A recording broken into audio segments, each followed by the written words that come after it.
Mesdames, Messieurs, amis des journaux, bonjour et bienvenue à ce rendez-vous de l'actualité. Le poste de contrôle juxtaposé de Sémécraké est désormais opérationnel. Le matinal donne cette information et rapporte qu'il a été mis en service hier, mardi 23 octobre 2018, par le président Patrice Talon et son homologue nigérien Muhammadu Buhari, suivant le défi d'une génération. L'inauguration de cette infrastructure ouvre une nouvelle ère sur les relations bénino-nigérianes. Affirmatif, c'est pourquoi Dynamisme Info signale que Talon appelle à une bonne collaboration pour plus de résultats.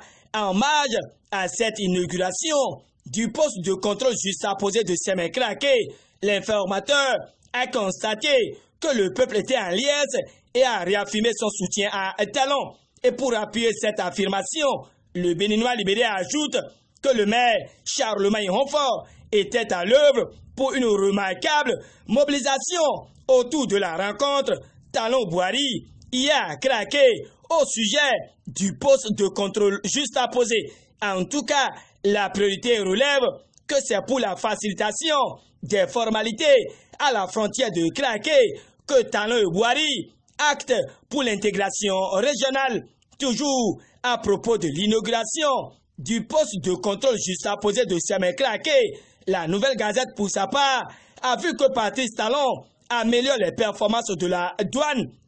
Si la joie se lisait dans les yeux des habitants de Sémécraké hier, l'ambiance était tout autre au tribunal de Cotonou, car le Béninois libéré relaie que le parquet requiert, suite au procès de Atao Renro, une amende de 32 milliards de francs CFA et 7 ans de prison ferme pour l'élu de la 15e circonscription électorale du Bénin. Le même confrère étale qu'Anjorin et consorts seront devant le juge demain. Mais l'on peut déjà retenir, selon les révélateurs, que le délibéré du procès de Atao Renro est renvoyé au 6 novembre 2018, comme l'aurait souhaité le juge Azo chargé du dossier. L'Afrique en marche analyse les peines qui guettent le député Atao Renro face au procès de faux médicaments et soulève que malgré son mea culpa, le calvaire est toujours à sa porte. Déçu, l'auteur de l'article n'a pas hésité à ressortir qu'à la mouvance, on ne connaît pas la vertu du pardon. De ses analyses au sujet des 5 ans d'emprisonnement accompagnés de plusieurs millions d'amendes requis contre Atao Renro, Dynamisme Info note qu'il y a plus de peur que de mal car le dossier fraude douanière échappe à la Cour de répression des infractions économiques et du terrorisme criette. Si le dossier de Atao échappe à cette juridiction, le Béninois libéré indique que l'affaire Iboumaf sera bientôt devant la criette. Fini 2021 pour Sissou, martèle le confrère qui annonce le début des ennuis pour Boni Yahi. Le potentiel est préoccupé par le procès à Javon, à la criette et clarifie que Maître Ahouangonou relève les biais de la défense pour Nord-Sud quotidien.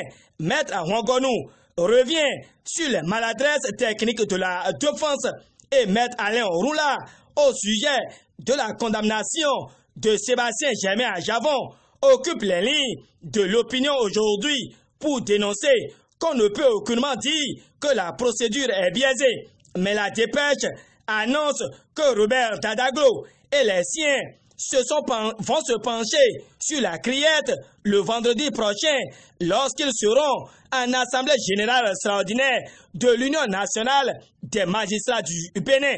Dynamisme Info souhaiterait que des décisions fortes soient prises pour probablement exiger la dissolution de la Cour de répression des infractions économiques et du terrorisme. Pendant que les actualités allaient bon train, le coopérant s'installe avec les notes de l'Assemblée nationale et fait remarquer que les honorables députés se retrouvent en question budgétaire demain. En prélude à cette session, le Soleil Bénin Info présage que la priorité au social reste au cœur du budget général de l'État exercice 2019.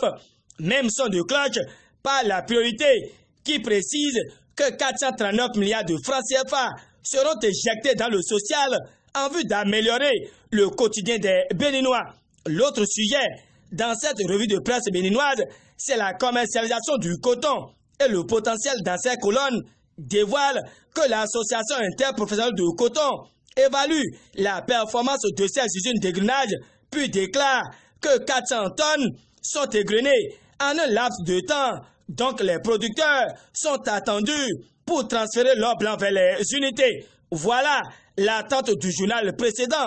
Mais l'Afrique en marche indexe la gestion de la filière coton dans notre pays. De ces consultations, l'auteur de l'article renseigne que Fatoumata Amadou Djibril dénonce un conflit d'intérêts dans le secteur.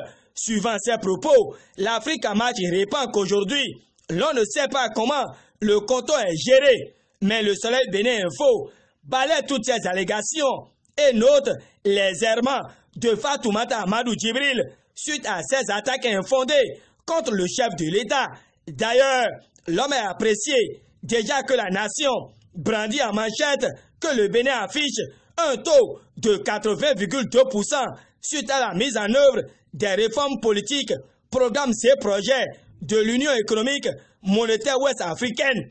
À en croire le quotidien du service public, c'est au cours d'un atelier que Lamine Ami Touré, chargé de programmes politiques sectoriels à la cellule de suivi de l'intégration, que ce dernier explique comment le Bénin est arrivé à cette performance. L'autre performance constatée par le grand jury, c'est l'installation de la vidéosurveillance dans les enceintes portuaires en Belgique, un système fort apprécié par le confrère qui n'a pas hésité à ressortir que le port d'Anvers est une chance pour le port de Cotonou. Patrice Talon ne s'est pas trompé, martèle le grand jury qui cède sa place à la Nouvelle Gazette qui nous abreuve des informations d'assistance aux personnes pauvres et vulnérables.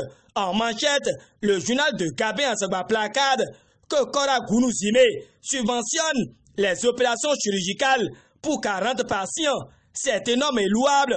Le même canard ramène que le maire Luc Atroko et ses partenaires d'Egmont offrent 10 puits et 4 latrines à Boycon. Si l'opinion aujourd'hui attire l'attention de tous sur le congrès extraordinaire qui aura lieu ce mercredi à la Fédération béninoise de football, Gutenberg Sohou Communication soulève que celui du PRD aura lieu le samedi 27 octobre prochain dans la cité des Diaka.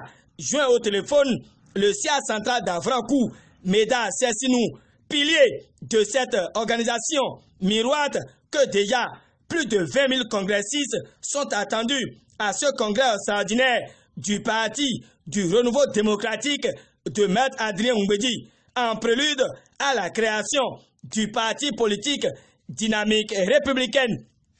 Pour ne pas faire piètre figure le secteur, la section PRD d'Avrancou, avec à sa tête le général Denis Bessé-Merlan, s'est uni déjà à la tâche pour la grande mobilisation.